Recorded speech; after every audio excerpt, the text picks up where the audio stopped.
Dans cette présentation, nous allons voir comment calculer les réactions d'appui d'une structure isostatique. Un corps est dit en équilibre statique lorsqu'il demeure immobile sous l'action des diverses forces qui le sollicitent. Donc, ce sera évidemment le cas de toutes les structures que nous allons analyser. Pour être en équilibre statique, un corps doit satisfaire deux conditions d'équilibre. La première condition est une condition d'équilibre en translation. Ça signifie que la somme vectorielle des forces doit être nulle. Et la deuxième condition est une condition d'équilibre en rotation. Ça signifie que le moment doit être nul en tout point de l'espace. En ce qui concerne l'équilibre translationnel, on peut dire que si la résultante vectorielle des forces qui s'exercent sur un corps n'est pas nulle, ce corps subira un mouvement de translation dans la direction de la force résultante. Donc schématiquement, on voit ici un corps qui est représenté par un carré sur lequel s'exerce une force résultante qui est représentée par le vecteur, ici illustré en rouge. Donc, cette force-là va faire en sorte que le corps va se déplacer dans la direction de la force. Donc, pour qu'un corps soit en équilibre statique, il faut absolument que la résultante des forces soit nulle. Il nous faut maintenant introduire la notion de moment de flexion. En fait, le moment de flexion résulte d'une force qui tend à faire tourner un objet autour d'un point. Donc, nous avons ici représenté schématiquement à droite de l'écran un point de l'espace A et une force F. Donc, la force F va exercer un moment de flexion par rapport aux forces A qui va tendre à créer une rotation. Donc, le moment de flexion va être égal à la force F, qui va être exprimée en kN, multiplié par ce qu'on va appeler son bras de levier. Le bras de levier, c'est la distance entre la force F et le point A. Donc, pour trouver le point de levier, on va tracer une droite qui passe par le point A et qui est perpendiculaire à l'axe de la force. Donc, qui fait un angle de 90 degrés par rapport à l'axe de la force. Et la distance entre le point A et cet axe-là va être égale au bras de levier. Donc, le moment va se mesurer en kN/m, c'est une force fois une distance. Et on va adopter la convention de signe suivante. Donc, on va dire que le moment est positif s'il entraîne une rotation dans le sens anti-horaire et que le moment est négatif s'il entraîne une rotation dans le sens horaire. Pour le cas qui est illustré à l'écran, on aura un moment de force négatif car la force illustrée ici en rouge, F, va tendre à causer une rotation dans le sens horaire par rapport au point A. Donc, on a que le moment de flexion M est égal à la force F fois D, le bras de levier. Intéressons-nous maintenant à l'équilibre rotationnel. Si un corps est soumis à une force F qui possède un bras de levier D par rapport à un point quelconque de l'espace, qu'on a appelé le point A ici sur l'illustration à l'écran, cette force produira un moment qui est égal à la force F fois le bras de levier D, et qui aura pour conséquence de faire tourner le corps autour du point A. Donc, si on regarde l'illustration à l'écran, on a un corps qui est soumis à une force F qui fait un bras de levier D par rapport à un point A de l'espace.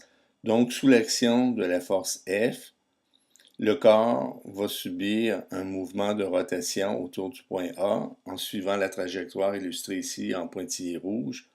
Donc, sous l'action de la force F, notre corps va subir une rotation autour du point A. Donc, pour qu'un corps soit en équilibre statique, il faut absolument que la sommation des moments soit nulle par rapport à n'importe quel point de l'espace. Autrement, le corps va subir une rotation. Par commodité, il est souvent avantageux de décomposer les forces en deux composantes orthogonales, c'est-à-dire une composante verticale et une composante horizontale. Dans ces conditions, un corps va être en équilibre statique s'il satisfait les trois conditions suivantes. Donc, la première condition veut que la somme des forces horizontales soit nulle. La deuxième condition veut que la somme des forces verticales soit nulle. Et la troisième condition veut que la somme des moments soit nulle. On va également adopter la convention de signe suivante. En ce qui concerne les forces verticales, on va considérer qu'elles sont positives lorsqu'elles sont dirigées vers le haut et négatives lorsqu'elles sont dirigées vers le bas. Pour les forces horizontales, on va considérer qu'elles sont positives lorsqu'elles sont dirigées vers la droite et négatives lorsqu'elles sont dirigées vers la gauche. Et dans le cas des moments, comme nous l'avons dit précédemment, on va considérer qu'ils sont positifs lorsque la rotation se fait dans le sens anti-horaire et négatifs lorsque la rotation se fait dans le sens horaire. Avant de poursuivre, on peut définir 3 conditions d'appui ainsi que les symboles qui sont généralement utilisés pour les représenter. Donc, dans un premier cas, on a ce qu'on appelle un appui simple. Dans le cas d'un appui simple, la translation est empêchée dans une direction. Donc, sur l'illustration qui est à l'écran, la translation est empêchée dans l'axe vertical. Donc, on a une seule réaction d'appui qui est représentée en rouge ici, par la flèche rouge ici à l'écran, donc qui est une réaction d'appui verticale. Le deuxième cas, c'est lorsqu'on va avoir un appui double. Donc, dans le cas d'un appui double, la translation est empêchée dans 2 directions orthogonales, donc la direction verticale et horizontale sur l'illustration à l'écran, et on va, en conséquence, avoir 2 réactions d'appui, une réaction d'appui horizontale, une réaction d'appui verticale. Le troisième cas, c'est un encastrement. Dans le cas d'un encastrement, la translation est toujours empêchée dans 2 directions orthogonales, mais en plus, la rotation de la structure est également empêchée par rapport à ce point-là. Donc, on a 3 réactions d'appui. On a nos 2 réactions verticales et horizontales qui sont représentées par des flèches. Et on a un moment d'encastrement qui est représenté ici par l'arc de cercle avec la flèche en rouge, qui empêche la rotation à cet endroit-là. L'équilibre statique n'est atteint que lorsqu'on satisfait 3 conditions d'équilibre que l'on a définies précédemment, c'est-à-dire la sommation des forces horizontales égale à 0, la sommation des forces verticales égale à 0 et la sommation des moments par rapport à n'importe quel point égale à 0. Donc, dans ces conditions, on peut définir 3 types de structures. Tout d'abord, on va avoir les structures qui sont dites instables. Dans ce cas-là, ces structures possèdent moins de 3 réactions d'appui. Donc, si on a moins de 3 réactions d'appui, ça signifie qu'il n'existe aucune combinaison de réactions d'appui qui puisse assurer l'équilibre statique de la structure. Et donc, notre structure est instable, notre structure va bouger. Le deuxième cas, qui est le cas qui va nous intéresser dans le cours, c'est les structures isostatiques. Dans le cas des structures isostatiques, la structure possède 3 réactions d'appui. Donc, il existe une et une seule combinaison de réactions d'appui qui assure l'équilibre statique de la structure et on va être capable de les trouver par calcul. Le dernier cas, c'est les structures qu'on va appeler les structures hyperstatiques. Dans ce cas-là, les structures possèdent plus de 3 réactions d'appui. Donc, il existe plusieurs combinaisons de réactions d'appui qui peuvent assurer l'équilibre statique de la structure. Donc, il existe des méthodes pour déterminer les réactions d'appui dans les structures hyperstatiques, mais pour le présent cours, on ne va pas aborder ces méthodes-là, on va se limiter uniquement aux structures isostatiques. Donc, en ce qui nous concerne, lorsque les structures sont hyperstatiques, avec les notions qu'on va voir dans le cours, on va être incapable de déterminer leur réaction d'appui. Donc, à l'écran ici, on voit un exemple de poutre hyperstatique, c'est-à-dire une poutre qui possède plus d'appui que nécessaire. Dans le cas présent, on a 4 réactions d'appui, on a 3 réactions d'appui verticales et une réaction d'appui horizontale qui sont représentées par les flèches bleues. On s'aperçoit qu'on pourrait enlever une de ces réactions d'appui-là et que la structure serait toujours stable. Par exemple, on pourrait enlever l'appui au centre de la poutre et notre poutre serait toujours en équilibre statique. On a un deuxième exemple aussi où on a une poutre isostatique, c'est-à-dire c'est une poutre qui possède juste le bon nombre d'appuis nécessaires. Donc dans ce cas-là, on voit qu'on a 3 réactions d'appui. On a les 2 réactions d'appui verticales et la réaction d'appui horizontale qui sont représentées par les 3 flèches bleues. Donc cette poutre-là est en équilibre statique et on constate que si on enlevait une réaction d'appui, ben, la structure à ce moment-là n'est plus en équilibre statique, la structure bougerait. Et finalement, on a le dernier cas, le cas d'une structure instable. On a un exemple ici en bas de l'écran d'une poutre instable car elle possède moins que 3 réactions d'appui. Donc, dans ce cas-là, on a 2 réactions d'appui, une réaction d'appui verticale et une réaction d'appui horizontale qui sont représentées par les flèches bleues. Mais on n'a pas d'encastrement, ce qui signifie que la charge va exercer un bras de levier, la charge qui est représentée en rouge va exercer un bras de levier par rapport à l'appui, et cette poutre-là n'est pas en équilibre statique, cette poutre-là bougerait, cette poutre-là aurait un moment de rotation, en fait, horaire par rapport au point d'appui, donc elle est instable. Donc c'est les trois types de conditions qu'on va rencontrer en structure. Il me faut maintenant faire une mise en garde pour dire que les méthodes graphiques qui font l'objet du cours ne sont valides que pour les structures isostatiques. Par contre, les logiciels d'analyse comme DrBeam Pro et Visual Analysis peuvent prendre en compte des structures hyperstatiques, et lorsque vous allez réaliser le projet à la fin de la session, en utilisant ces logiciels-là, vous pourrez évidemment concevoir des structures hyperstatiques si vous le souhaitez. Nous allons maintenant faire un premier exemple en calculant les réactions d'appui pour une poutre simplement appuyée. On veut donc calculer les réactions d'appui pour la poutre qui est illustrée à l'écran. Donc on voit que c'est une poutre simplement appuyée qui soutient trois charges concentrées. La première étape consiste à dessiner le diagramme de corps libre et d'identifier les réactions d'appui. Donc c'est ce qu'on voit à l'écran. Donc on remarque qu'on a trois réactions d'appui, ce qui signifie que la structure est isostatique. Nos trois réactions d'appui, c'est une réaction horizontale à l'appui gauche qu'on va appeler H, une réaction verticale à l'appui gauche aussi qu'on a appelé V indice 1, et une réaction verticale à l'appui droit qu'on a appelé V indice 2. On peut facilement trouver la valeur de H. En effet, puisque la sommation des forces horizontales doit être nulle et que la structure n'est soumise à aucune force externe horizontale, on en conclut facilement que H doit être égal à 0. On pourrait utiliser la seconde condition d'équilibre qui veut que la sommation des forces verticales soit égale à 0, mais comme il y a deux forces verticales inconnues, V1 et V2, il nous est impossible de trouver directement l'une de ces deux forces. C'est pourquoi on va plutôt avoir recours à la troisième condition d'équilibre qui veut que la sommation des moments par rapport à n'importe quel point de l'espace soit nulle. Pour éviter d'avoir deux forces inconnues dans notre équation, nous allons choisir un point qui est situé soit dans l'axe de V1, soit dans l'axe de V2. C'est les deux axes qui sont représentés en bleu sur le diagramme, donc l'axe A qui passe par V1 et l'axe B qui passe par V2. Puisque le bras de levier de l'une de ces forces sera alors nul, il nous restera seulement une inconnue dans notre équation. Donc, on pourrait calculer les moments par rapport à n'importe quel point situé soit sur l'axe A, soit sur l'axe B, pour trouver une des deux forces inconnues. On pourrait, par exemple, calculer le moment par rapport au point A qui est représenté à l'écran et qui est situé dans le prolongement de la force inconnue V1. Puisque la sommation des moments par rapport à ce point A doit être égale à 0, on trouve alors l'expression suivante. On trouve que la sommation des moments par rapport au point A, c'est égal à V1, la réaction d'appui inconnue à gauche, fois son bras de levier. Dans ce cas-là, son bras de levier est nul, son bras de levier est égal à 0. Donc on a V1 fois 0. Ensuite, on a la première charge externe de 10 kN qui a un bras de levier de 4 mètres par rapport au point A, donc qui va produire un moment de flexion égal à 10 kN fois 4 mètres par rapport au point A.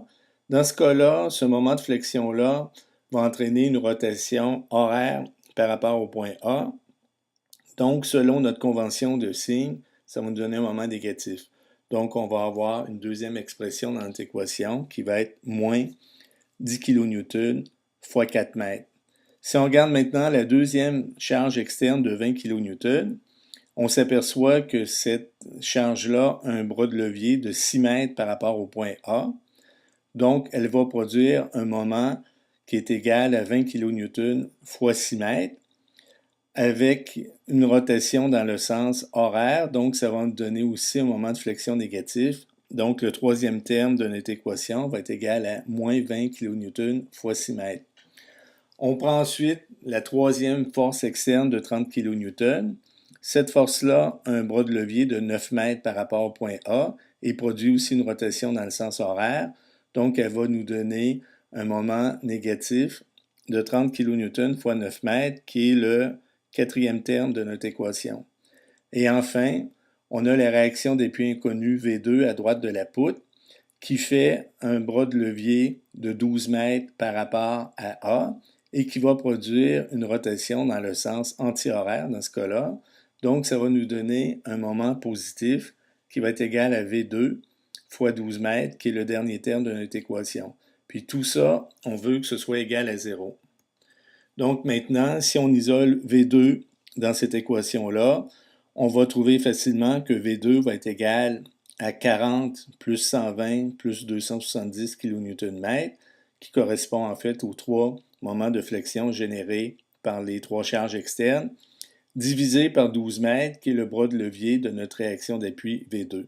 Donc en faisant ce calcul-là, on va trouver que V2 est égal à 35,83 kN. Maintenant, puisque la sommation des forces verticales doit être nulle, on peut trouver facilement la dernière force inconnue, V1, en faisant la sommation verticale des forces sur notre poutre. On a donc que la sommation des forces verticales est égale à V1, qui est positif parce qu'elle est orientée vers le haut, selon ce qu'on a illustré sur notre diagramme de corps libre, moins la charge externe de 10 kN, c'est une charge négative parce qu'elle est dirigée vers le bas, moins 20 kN, moins 30 kN, plus la réaction d'appui V2 qu'on a trouvée précédemment, qui est égale à 35,83 kN, et tout ça doit être égal à 0.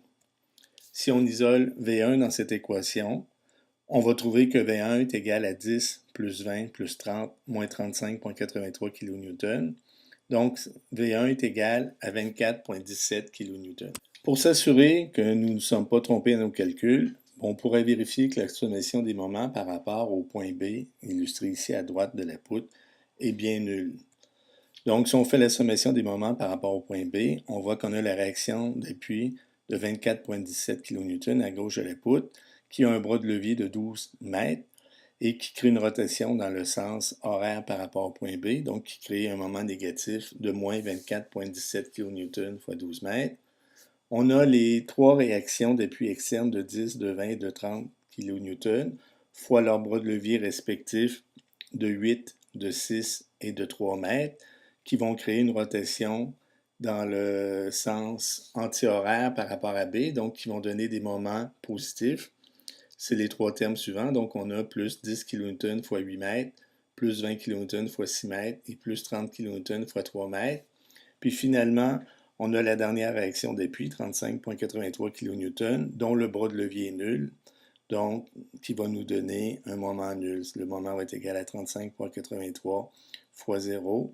Donc si on fait ce calcul-là, on va obtenir 0, donc ce qui confirme que la sommation des moments au point B est bien nulle et que notre poutre est en équilibre statique. On pourrait faire la sommation des moments par rapport à n'importe quel autre point de l'espace. On pourrait par exemple prendre un point situé au centre de la poutre.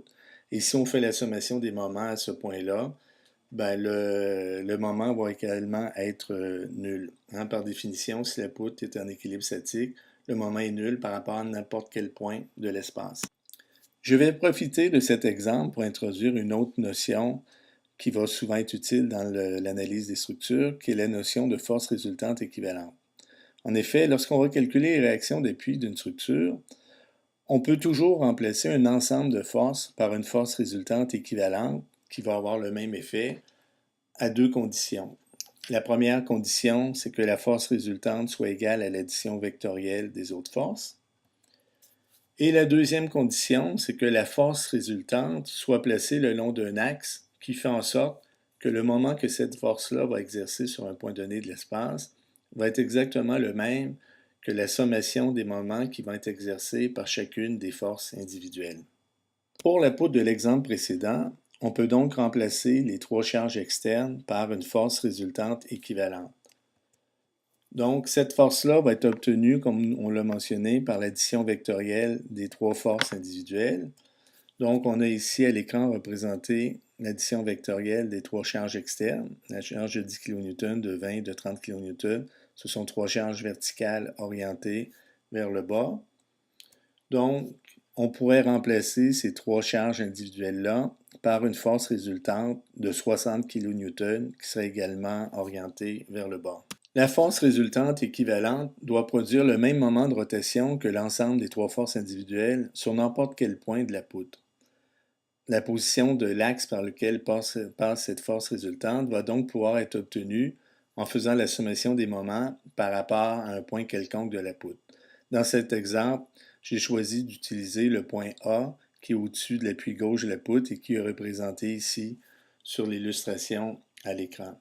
Donc, si je remplace le diagramme de corps libre qui est affiché actuellement à l'écran et qui montre les trois charges individuelles par un diagramme de corps libre d'une poutre équivalente où je remplace mes trois charges individuelles par ma force résultante équivalente, ben, dans les deux cas, il va falloir que la sommation des moments par rapport au point A donne le même résultat. Donc, si je fais justement la sommation des moments par rapport au point A et que je considère mes trois forces individuelles qui sont représentées sur l'illustration en haut à droite de l'écran, ben, je vais avoir que par rapport au point A, ma force de 10 kN va avoir un bras de levier de 4 mètres et va produire une rotation dans le sens horaire. Donc, ça va me donner un moment de moins 10 kN fois 4 mètres. Ma charge de 20 kN a un bras de levier de 6 mètres et produit également une rotation horaire. Donc, ça va me donner un moment de moins 20 kN fois 6 mètres. Et ma troisième charge de 30 kN a un bras de levier de 9 mètres et produit aussi une rotation dans le sens horaire.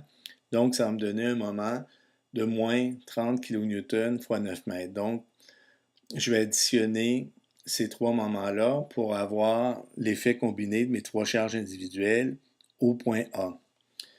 Si je regarde maintenant le diagramme de corps libre qui est illustré en bas à droite de l'écran avec ma charge résultante équivalente, ben, j'ai une force de 60 kN qui va être placée à une distance D du point A et qui va produire un moment de 60 kN fois D et qui, ce moment-là, va aussi être négatif parce qu'il produit une rotation dans le sens horaire. Donc, si je regarde la sommation de mes moments, la sommation de mes moments doit également être égale à moins 60 kN fois D. Donc, si je regarde l'équation qui est actuellement écrite à l'écran, j'ai une seule inconnue qui est D.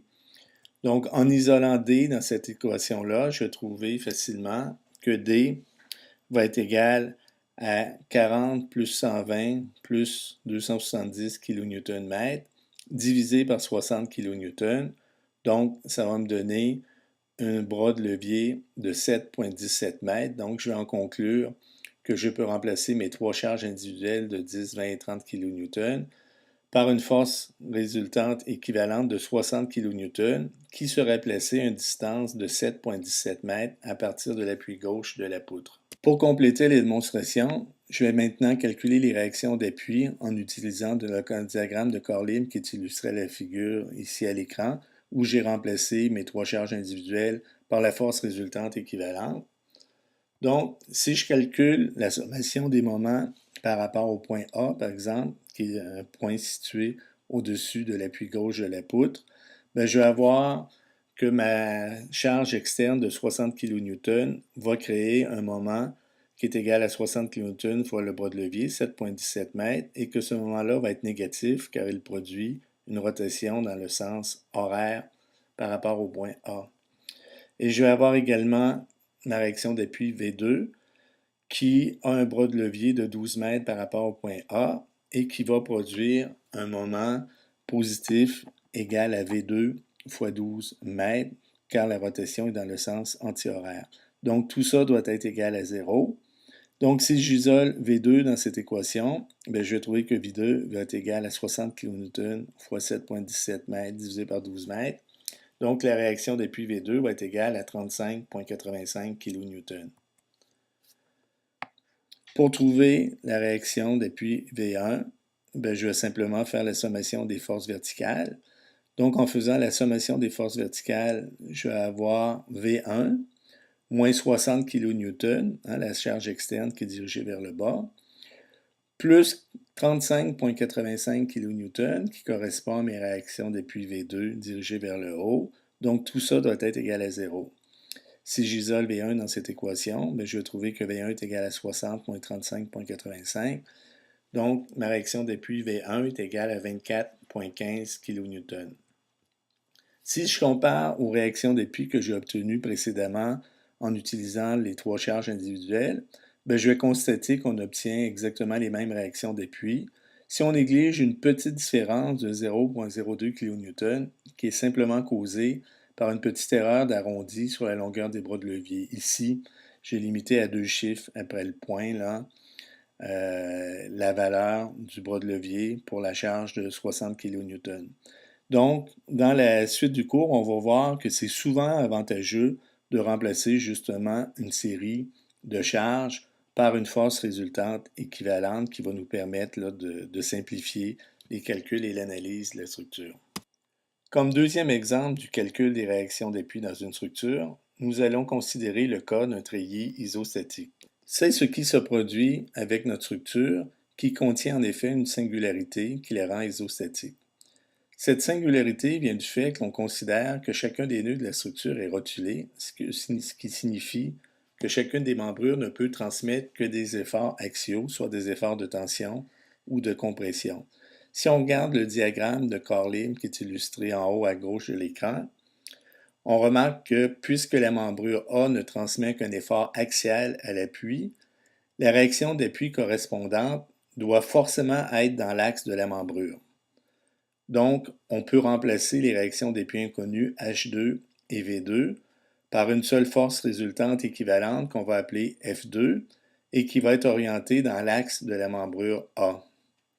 Donc, en faisant ça, on va obtenir un nouveau diagramme de Corr-Lim qui est celui qui est illustré en bas à gauche de l'écran, qui cette fois-ci ne montre que trois réactions d'appui inconnues, V1 et H1 à l'appui inférieur et F2 à l'appui supérieur, donc ce qui signifie que cette structure est bien isostatique.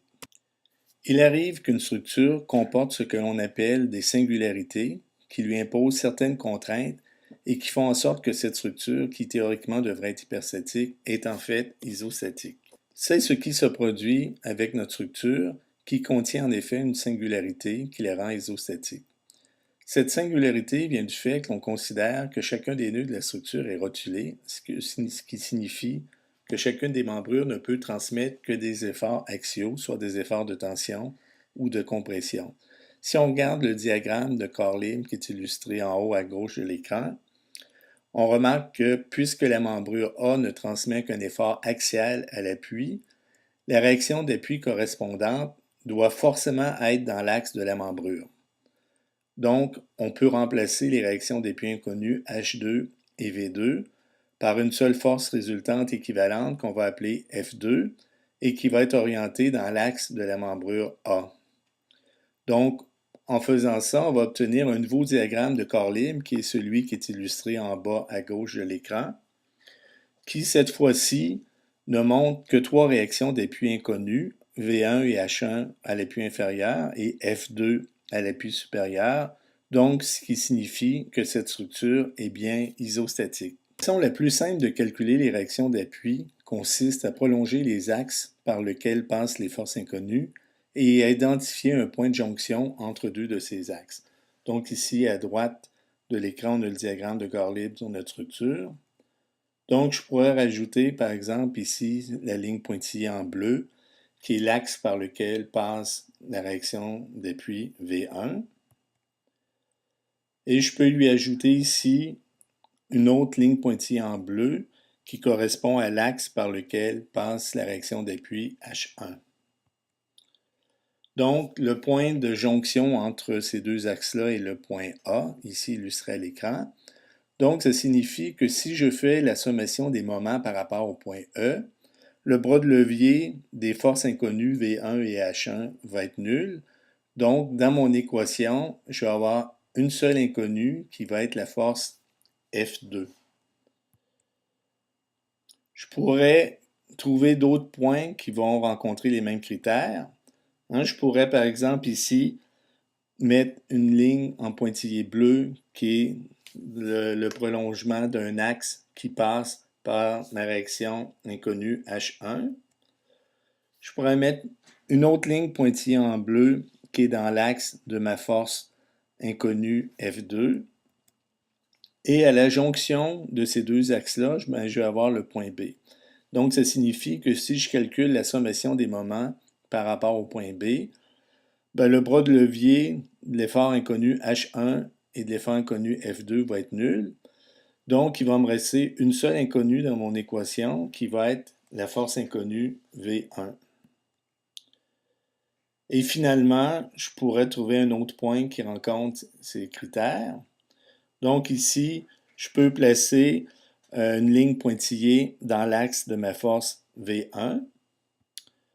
Je peux placer une autre ligne pointillée en bleu dans l'axe de ma force inconnue F2.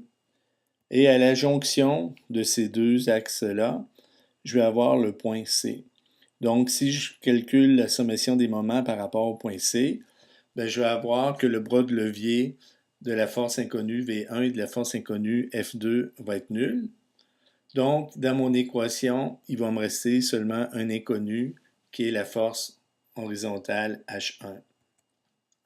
Donc, je m'aperçois que les points A, B et C sont tous trois à la jonction entre deux de ces axes et que si je calcule la sommation des moments par rapport à un de ces trois points-là, ben, je vais pouvoir obtenir directement une des trois forces inconnues. Inversement, si je fais la sommation des moments sur n'importe quel autre point de ma structure, ben, je vais avoir une équation dans laquelle je vais avoir deux inconnus au moins, et à ce moment-là, je ne pourrai pas trouver directement une de mes réactions inconnues. Donc, nous avons choisi de faire la sommation des moments par rapport au point B. On a choisi le point B, d'une part parce que ce point est situé sur le prolongement des forces H1 et F2, ce qui élimine ces deux forces-là et ce qui nous laisse une seule inconnue V1. Mais on a choisi aussi le point B parce qu'il est dans le prolongement de la force externe de 50 kN, ce qui fait que cette force-là va avoir un bras de levier nul par rapport à B et on l'élimine aussi dans les calculs. Donc, on va simplifier nos calculs. Dans nos calculs, il va rester uniquement deux forces, la force externe de 100 kN et la réaction d'appui V1. Donc, pour faire la sommation des moments par rapport à B, on a besoin de connaître le bras de levier de notre force externe de 100 kN par rapport au point B. Donc, si vous regardez l'illustration en bas à droite, graphiquement, je pourrais trouver le bras de levier de ma force de 100 kN par rapport à mon point B en prolongeant l'axe qui passe par ma force de 100 kN, c'est la ligne pointillée supérieure sur l'illustration, et en traçant une ligne parallèle à ça qui passe par le point B. Donc, c'est la ligne pointillée sur la partie inférieure de l'illustration. Je vais me tracer une droite qui est perpendiculaire à ces deux lignes pointillées-là parallèles, et je vais mesurer la longueur de cette droite-là. Donc, si je fais ça à l'échelle, ou je peux le faire aussi de façon arithmétique, je vais trouver que la distance entre mes deux lignes pointillées est égale à 2,12 mètres, ce qui signifie que ma force de 100 kN a un bras de levier de 2,12 mètres par rapport au point B. Donc, si je fais la sommation des moments par rapport au point B, c'est ce que je vais avoir ici en bas à gauche de l'écran. Donc, je vais avoir, en consultant le diagramme de Corley, je vais avoir ma force de 100 kN fois son bras de levier de 2,12 mètres qui va créer une rotation dans le sens antihoraire par rapport au point B. Donc, qui va me donner un moment positif. Et je vais avoir aussi ma force V1 qui a un bras de levier de 4 mètres par rapport au point B et qui produit une rotation dans le sens horaire, donc ça va me donner un moment de moins V1 fois 4 mètres. Les trois autres forces appliquées sur ma structure, c'est-à-dire la force externe de 50 kN et mes deux réactions inconnues H1 et F2, n'interviennent pas dans cette équation car leur bras de levier est nul. Donc, à partir de cette équation-là, j'ai seulement un inconnu, donc ça va être facile d'isoler la valeur de V1. Donc, je vais obtenir, comme on voit en bas de l'écran, que V1 est égal à 100 kN fois 2,12 mètres divisé par 4 mètres. Donc, ma réaction d'appui V1 va être égale à 53 kN. Dans le calcul précédent, on a calculé le bras de levier de notre force externe inclinée à 45 degrés de 100 kN par rapport au point B. Si vous n'êtes pas très à l'aise avec les calculs géométriques, ça peut être assez fastidieux de calculer ce bras de levier-là. Donc, dans tous les cas, on peut décomposer une force en plusieurs constituantes. Donc, ça va souvent être pratique de décomposer une force comme ça en deux composantes orthogonales, une verticale et une horizontale, qui va simplifier beaucoup là, le calcul des bras de levier. Donc, pour notre exemple, notre force de 100 kN inclinée à 45 degrés, on pourrait la décomposer en deux composantes.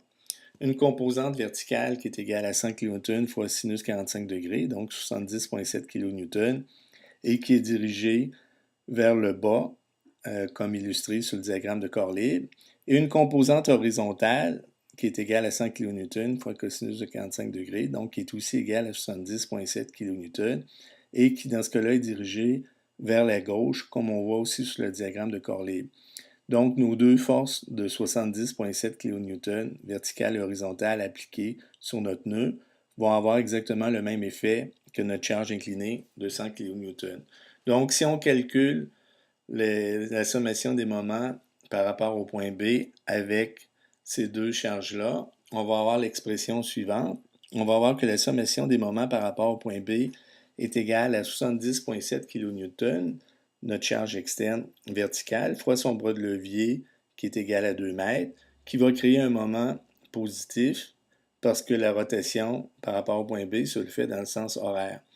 Le deuxième terme de notre équation va être donné par la force horizontale au nœud de 70,7 kN fois son bras de levier de 1 mètre, qui va nous donner aussi un moment positif parce que la rotation est dans le sens antihoraire. Et finalement, on va avoir la réaction des puits inconnus V1 fois son bras de levier de 4 mètres, qui va nous donner un moment positif car la rotation est dans le sens horaire et qui va nous donner le troisième terme de notre équation. Donc, on veut que tout ça soit égal à 0. Je rappelle que les forces inconnues H1 et F2, ainsi que la force externe de 50 kN, n'interviennent pas dans notre calcul car leurs bras de levier sont nuls. Donc, à partir de l'équation de la sommation des moments égale à 0, on peut directement isoler la valeur de V1 et on va trouver que V1 est égal à 141,4 plus 70,7 kN divisé par 4 mètres. Donc, ça va me donner une réaction d'appui de 53 kN dirigée vers le haut. Donc, c'est évidemment exactement la même réaction d'appui que l'on a obtenue précédemment lorsqu'on a pris en compte la charge inclinée de 100 kN dans nos calculs. L'inconnu H1 peut être obtenu facilement en calculant le moment par rapport au point C, qui est illustré ici à l'écran sur le diagramme de corps libre. Donc, en faisant la sommation des moments par rapport au point C, je vais avoir ma force inconnue V1 fois son bras de levier 2 mètres qui va créer un moment positif. Je vais avoir également la charge verticale soit de 70,7 kN fois son bras de levier de 2 mètres qui va créer un moment négatif. La charge horizontale de 70,7 kN fois son bras de levier de 1 mètre qui va créer un moment négatif. Et finalement, la charge externe de 50 kN fois son bras de levier de 4 mètres qui va former également un moment négatif. Donc, tout ça va être égal à 0. Dans ce cas-là, ma réaction d'appui de 53 kN n'intervient pas car son bras de levier est nul, de même que ma force inconnue F2 qui n'intervient pas non plus car son bras de levier est nul. Donc, si je prends l'équation qui est illustrée à l'écran et que j'isole H1, je vais trouver que H1 est égal à 206 kN, donc ça va me donner ma deuxième réaction d'appui inconnu H1. Finalement, la dernière réaction des puits inconnus, F2, peut être obtenue en calculant le moment par rapport au point A qui est illustré sur le diagramme de corps libre. Donc, si on fait la sommation des moments par rapport au point A, on a notre force inconnue F2 qui a un bras de levier de 1,79 m par rapport au point A. On a en bas à gauche l'illustration du calcul du bras de levier. Ensuite, on a notre force externe de 70,7 kN dirigée vers le bas fois son bras de levier de 2 mètres qui crée un moment négatif, qui est le deuxième terme de notre équation. Le troisième terme de notre équation, c'est la force horizontale de 70,7 kN fois son bras de levier de 1 mètre qui crée également un moment positif.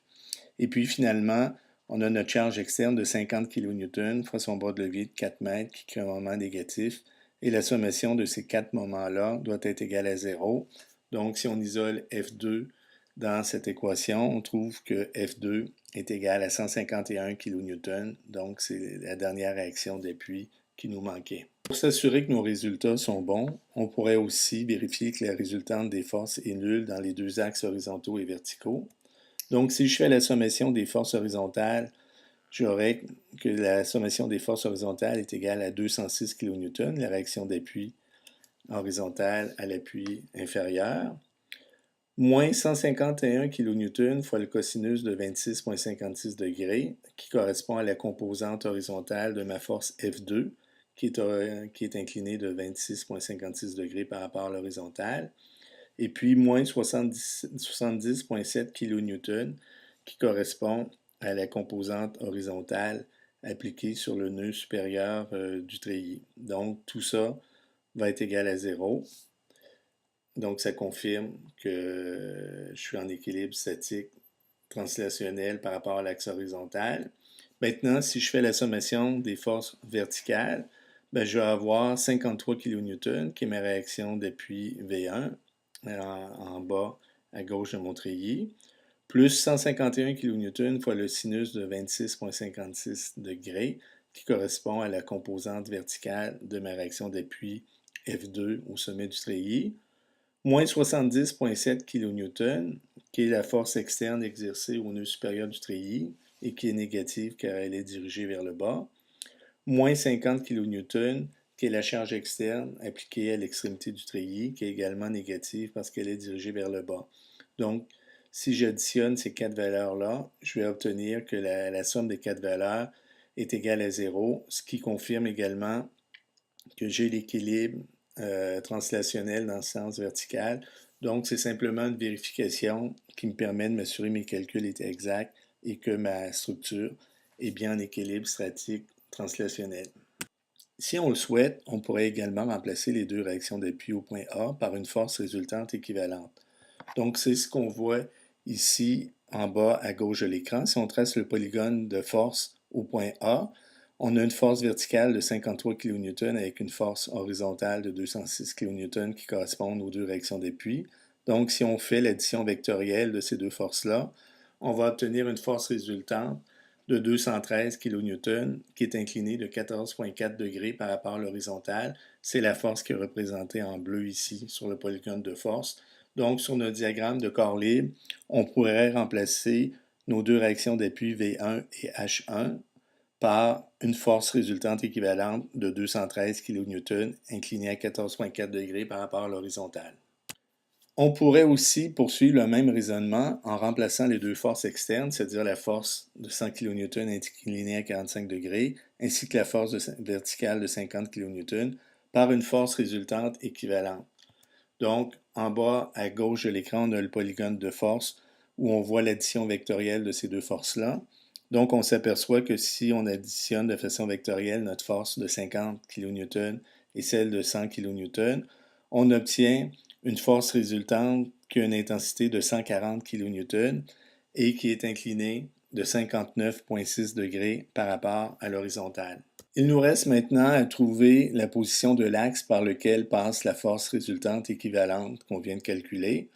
Donc, on va faire ça, comme on a vu précédemment, en faisant la sommation des moments par rapport à un point quelconque de l'espace. Dans notre exemple, nous avons choisi de faire la sommation des moments par rapport au point A, car de cette façon, on simplifie le calcul, puisque le bras de levier de la composante de 100 kN est nul. Donc, si on regarde à droite de l'écran, on a les diagrammes de corps libre. Donc, en haut à gauche, on a le diagramme de corps libre qui représente les deux charges externes de 100 et de 50 kN. Donc, on voit que par rapport au point A, le point A passe sur l'axe de la charge de 100 kN. Donc, la charge de 100 kN ne va pas intervenir dans notre calcul. Et en bas à droite, on a le diagramme de corps libre en remplaçant nos deux charges externes par une charge résultante équivalente de 140 kN qui est inclinée à 59,6 degrés par rapport à l'horizontale. Donc, ce qu'on veut déterminer, c'est le bras de levier de cette force-là par rapport au point A. Donc, c'est la distance D qui est représentée ici sur le schéma. Donc, si on fait la sommation des moments par rapport au point A, en considérant le diagramme de corps libre en bas à droite de l'écran, ben on a que le moment par rapport au point A est égal à notre force résultante équivalente, 140 kN, fois son bras de levier D. Et si maintenant on considère le diagramme de corps libre qui est illustré dans le coin supérieur droit de l'écran avec nos deux charges externes, bien, si on fait la sommation des moments par rapport au point A, notre moment va être égal à 50 kN fois son bras de levier fois 2 mètres. Donc, ces deux moments-là doivent être égaux. Donc, on a que 140 kN fois D doit être égal à 50 kN fois 2 mètres. En isolant la valeur de D dans cette équation, on trouve facilement que D est égal à 50 kN fois 2 mètres divisé par 140 kN. Donc, on trouve que notre charge résultante, équivalente de 140 kN, doit être placée à une distance de 0,71 mètres du point A pour exercer le même effet que nos deux charges externes de 100 et de 50 kN. Toujours en poussant le même raisonnement, on pourrait tracer le diagramme de corps libre de la structure en remplaçant les deux charges externes par la charge résultante équivalente. C'est ce qu'on a illustré ici en bas à droite de l'écran. Donc, sur notre diagramme de corps libre, on a une charge externe résultante équivalente, la charge de 140 kN, et on a deux réactions d'appui de 213 et 151 kN respectivement. Donc, si on trace le polygone de ces trois forces-là qui sollicitent notre structure, on peut vérifier que, conformément à la loi de l'équilibre statique, la somme vectorielle des forces est évidemment nulle. Donc, si on additionne la force de 140 kN, celle de 151 et celle de 213 kN, on a un polygone de force fermé, ce qui signifie que la structure est en équilibre statique. En examinant le diagramme de corps libre qui est illustré à l'écran, on constate également que les trois forces qui sollicitent notre structure, à savoir la charge externe de 140 kN et les deux réactions d'appui, sont situées le long de trois axes qui se croisent en un point, le point A illustré sur le diagramme. Cette constatation nous amène à formuler une règle générale qui s'énonce comme suit. Lorsqu'une structure est sollicitée par trois forces dont deux ne sont pas parallèles, ces trois forces sont forcément situées sur des axes qui se croisent en un point. On va voir plus tard dans le cours que cette règle-là va être souvent utile lorsqu'on va vouloir concevoir des structures efficaces. Pour obtenir une quatrième condition d'équilibre, on doit en fait tracer le diagramme de corps libre sur une section tronquée de la structure, c'est-à-dire on va garder seulement la partie de la poutre qui est située à gauche ou à droite de la rotule. Donc, c'est ce qu'on a illustré ici à l'écran. Donc, en haut, on a le diagramme de corps libre de la partie tronquée à la gauche de la structure, de la rotule. Et en bas, on a le diagramme de corps libre de la partie tronquée de la poutre située à droite de la rotule. Donc, sur notre diagramme de corps libre des sections tronquées, on va indiquer aussi des efforts internes, qui sont les efforts internes A et B, qui sont représentés en vert sur les diagrammes, qui représentent l'effet qu'exerce la partie de la structure qu'on a enlevée sur la partie de la structure tronquée qu'on va analyser. Donc, par exemple, si on regarde le diagramme de corps libre en haut de l'écran, on s'aperçoit que la partie droite de la poutre pourrait exercer deux efforts, A et B, sur la partie gauche, de façon à préserver son équilibre statique selon le principe d'action-réaction. Hein, si la partie gauche pousse sur la partie droite, c'est-à-dire que la partie droite pousse également sur la partie gauche. On aurait la même chose en bas. Hein, sur le diagramme de corps libre de la section tronquée à droite, on a encore là deux efforts A et B qui s'appliquent au niveau de la rotule, au point A, et qui représentent les efforts exercés par la partie gauche de la structure sur la partie droite pour préserver l'équilibre statique. Donc, si on considère les sections tronquées, soit la section à gauche ou à droite de la rotule, on sait que par définition, un moment à une rotule doit être égal à 0 parce que c'est par définition une rotule peut transmettre aucun effort de flexion. Donc, on sait que sur chacune de ces deux sections tronquées-là, on a que la sommation des moments à la rotule, c'est-à-dire au point A, doit être égale à 0. Prenons un exemple. On voit ici à l'écran une poutre qui contient une charge externe de 100 kN et on veut calculer les réactions d'appui pour cette poutre. Donc, la première étape, comme toujours, consiste à tracer le diagramme de corps libre de la structure entière. Donc, sur notre diagramme de corps libre, on a notre structure, on a la charge externe de 100 kN et on a nos réactions d'appui. on a une réaction d'appui horizontale H à l'appui gauche, et on a 3 réactions d'appui verticales V1, V2 et V3 à chacun des 3 appuis. Donc, on constate que nous avons 4 réactions d'appui, c'est-à-dire H, V1, V2 et V3, mais seulement 3 équations d'équilibre qui veulent que la sommation des forces horizontales égale à 0, sommation des forces verticales égale à 0 et la sommation des moments égale à 0, ce qui suggère que notre structure est hyperstatique. Pour obtenir une quatrième condition d'équilibre, on doit en fait tracer le diagramme de corps libre sur une section tronquée de la structure, c'est-à-dire on va garder seulement la partie de la poutre qui est située à gauche ou à droite de la rotule. Donc, c'est ce qu'on a illustré ici à l'écran. Donc, en haut, on a le diagramme de corps libre de la partie tronquée à la gauche de la structure, de la rotule.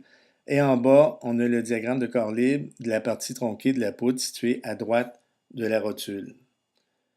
Donc, sur notre diagramme de corps libre des sections tronquées, on va indiquer aussi des efforts internes, qui sont les efforts internes A et B, qui sont représentés en vert sur les diagrammes, qui représentent l'effet qu'exerce la partie de la structure qu'on a enlevée sur la partie de la structure tronquée qu'on va analyser. Donc, par exemple, si on regarde le diagramme de corps libre en haut de l'écran, on s'aperçoit que la partie droite de la poutre pourrait exercer deux efforts, A et B, sur la partie gauche, de façon à préserver son équilibre statique selon le principe d'action-réaction. Si la partie gauche pousse sur la partie droite, c'est-à-dire que la partie droite pousse également sur la partie gauche. On aurait la même chose en bas. Sur le diagramme de corps libre de la section tronquée à droite, on a encore là deux efforts A et B qui s'appliquent au niveau de la rotule, au point A, et qui représentent les efforts exercés par la partie gauche de la structure sur la partie droite pour préserver l'équilibre statique. Donc, si on considère les sections tronquées, soit la section à gauche ou à droite de la rotule, on sait que par définition, un moment à une rotule doit être égal à 0 parce que c'est par définition une rotule peut transmettre aucun effort de flexion. Donc, on sait que sur chacune de ces deux sections tronquées-là, on a que la sommation des moments à la rotule, c'est-à-dire au point A, doit être égale à 0. On peut choisir indifféremment la partie gauche ou la partie droite de la structure, on obtiendra évidemment le même résultat. Cependant, un choix judicieux de la partie retenue facilitera souvent la résolution numérique. Pour cet exemple, la solution devient très simple si on retient la partie gauche de la structure. Par contre, pour fin de démonstration, nous choisirons la partie droite qui nous conduit à une résolution un petit peu plus difficile, mais plus générale. Donc, si on considère le diagramme de corps libre de la structure entière, on trouve qu'en faisant la sommation des forces horizontales, on sait que la sommation des forces horizontales doit être égale à 0. Dans ce cas-là, comme il n'y a aucune charge externe horizontale, on trouve facilement que notre réaction d'appui H doit être égale à 0. Ensuite, on va faire la sommation des moments par rapport à un point qui passe au moins par une force inconnue. Donc, dans ce cas-là, on a choisi le point B qui est au-dessus de l'appui gauche de la poutre. Donc, si on fait la sommation des moments par rapport au point B, on a notre charge externe de 100 kN qui a un bras de levier de 4 mètres, donc qui exerce un moment de 100 kN x 4 mètres, qui va produire une rotation dans le sens horaire, donc ce moment négatif. On a notre réaction d'appui V2 qui va produire un moment positif par rapport à B qui est égal à V2 fois 12 mètres, son bras de levier. Et on a notre force, notre réaction d'appui V3 qui a un bras de levier de 18 mètres par rapport au point B et qui va aussi créer un moment positif égal à V3 fois 18 mètres par rapport au point B. Donc, la sommation de ces trois moments-là doit être égale à 0. Dans cette équation, on a deux inconnus qui sont V2 et V3. Donc, si on réarrange les termes de notre équation, on va trouver que 12 V2 plus 18 V3 est égal à 400. C'est ce qu'on va appeler ici notre équation 1. Diagramme de corps libre de la structure partielle située à droite de la rotule, on a le diagramme de corps libre suivant. Donc, si on fait la sommation des moments à la rotule, c'est-à-dire la sommation des moments au point A, on a que la sommation des moments est égale à V2 fois son bras de levier 4 mètres, plus V3 fois son bras de levier 10 mètres, et on sait que la sommation des moments doit être égale à 0. Prenez note que dans ce cas-là, on a deux efforts internes inconnus A et B qui représentent l'action qu'exerce la partie gauche de la poutre sur la partie droite. Donc on ne les connaît pas, mais étant donné qu'on fait la sommation des moments au point A, le bras de levier de ces deux efforts inconnus est égal à 0, donc ils n'interviennent pas dans le calcul des moments. Donc, à partir de l'équation qui est à l'écran, on peut réarranger les termes pour obtenir l'équation 2 qui va se lire ainsi. On va avoir que 4V2 plus 10V3 est égal à 0.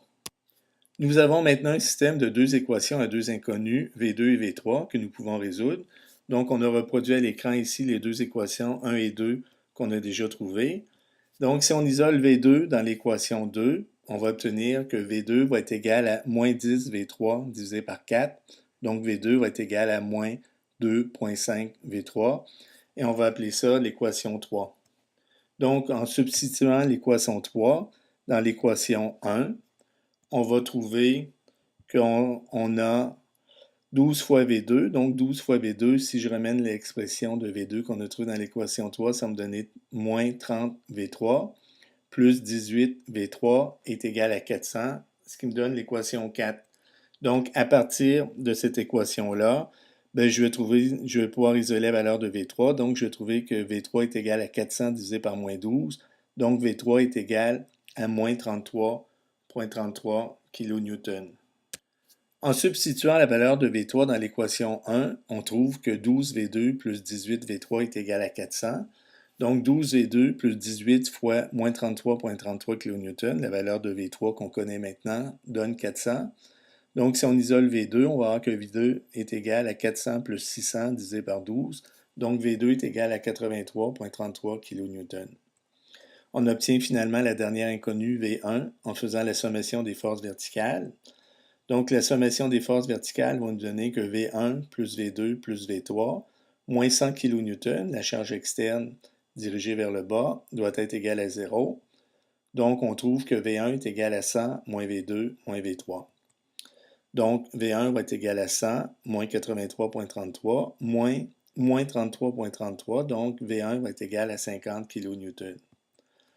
Pour conclure, la figure ci-dessus va donc illustrer les réactions d'appui. Donc, on a maintenant trouvé toutes nos réactions d'appui. On a trois réactions d'appui. À l'appui gauche, on a une réaction d'appui de 50 kN vers le haut.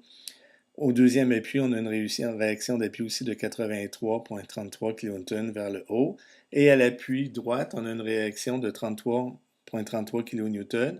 Mais cette réaction d'appui-là est dirigée vers le bas parce que le calcul précédent nous donnait une valeur négative. Finalement, on peut faire une dernière vérification en regardant l'équilibre statique de la partie tronquée à gauche de la rotule. Donc, on a le diagramme de corps libre qui est illustré ici à l'écran. Donc, si on veut s'assurer que nos calculs sont exacts, on peut vérifier que l'équilibre statique de cette partie est assuré en faisant la sommation des moments par rapport au point A. Donc, si on fait la sommation des moments par rapport au point A, on a une réaction de 50 kN qui est multiplié par son bras de levier de 8 mètres et qui crée un moment de rotation négatif par rapport au point A. Et puis, on a notre charge externe de 100 kN multiplié par son bras de levier de 4 mètres qui va créer un moment positif par rapport au point A. Donc, on a que moins 50 kN fois 8 mètres plus 100 kN fois 4 mètres, ça donne évidemment 0. Donc, ça confirme qu'on est en équilibre statique. Si vous regardez le diagramme de corps libre, on s'aperçoit que si on faisait la sommation des forces verticales égale à 0, bon, on a une force externe de 100 kN dirigée vers le bas et on a notre réaction d'appui de 50 kN dirigée vers le haut. Donc, ça signifie que l'effort interne dans notre membrure, l'effort B, qui est représenté en vert à droite de l'écran, cet effort-là serait égal à 50 kN. Donc, ça signifie que la partie droite de la poutre pousse sur la partie gauche avec une force de 50 kN vers le haut pour préserver l'équilibre statique. On s'aperçoit aussi que si au tout départ, on avait gardé la partie gauche plutôt que la partie droite pour démarrer notre analyse, ben à ce moment-là, en faisant l'équilibre statique de la partie gauche de la poutre, on aurait eu notre effort inconnu V1 et ça aurait été le seul effort inconnu là-dessus. Donc, si on avait commencé avec la partie gauche de la poutre plutôt que la partie droite comme on a fait, bon, on aurait trouvé V1 directement. On aurait trouvé facilement que V1 est égal à 50 kN et le reste aurait été plus facile. Donc, ça termine cette présentation sur le calcul des réactions d'appui.